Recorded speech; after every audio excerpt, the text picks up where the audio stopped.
Gamit ang igong kusog ug hugot nga disiplina sa kaugalingon, nagbunga ang pagpaningkamot nining batanong arnis athlete human midaog sa mga lain-laing mga arnis competition. Mapa local o baka mapa international, mouli gayud og mga medalya si Trixie Mary Lofranco. Karon, aduna siya laing gipangandam nga dakong kompetisyon aron mapiling mo representar sa atong nasod sa SEA Games. Busa, mas ila-ilahon ta siya og ibida ang iyang kadaugan dinhilang sa GMA Regional TV Live.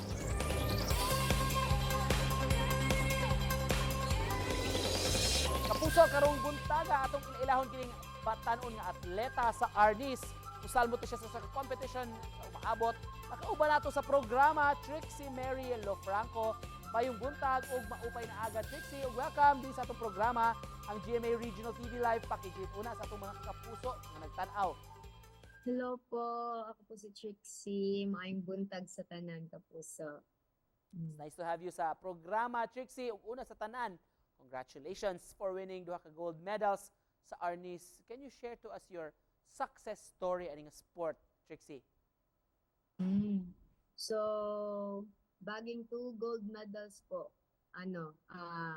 Before na ako na nakuha tanan, daghan jud kay challenges na nahitabo sa ako ang journey sa pag-training, palandaan, sa teammates, arguments, and isa pa, injuries na nahitabo.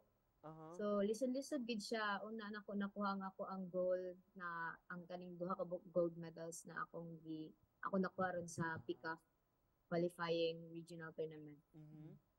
So, pa ni mo na angkon ang kadaugan as you were saying, Trixie, doon na kay mga giatubang, unsa may mga challenging nga mga hitabo, nga mga naagian, imong nasinati.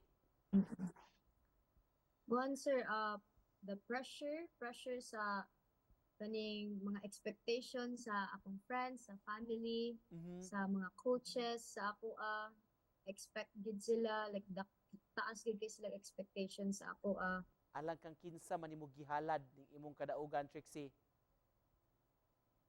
para sa akong pamilya, sir, sa mga tao na ni suporta sa ako. Trixie, ato sa competition, unsa may magdagan usually sa imong hunahuna samtang kigsangka na ka sa imong kontra?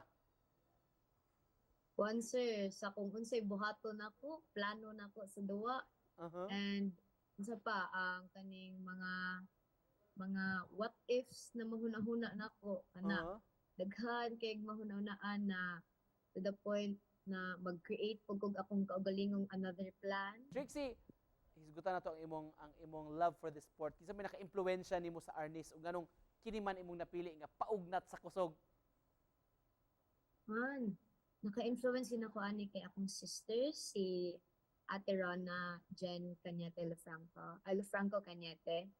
Tungod niya, na kay bao jud ko aning Arnis, kay before it's very not popular yet. Like wala jud ko kay bao unsa nang Arnis, wala jud ko kay bao na Filipino martial art din siya. Trixie, imong papa ang imong coach.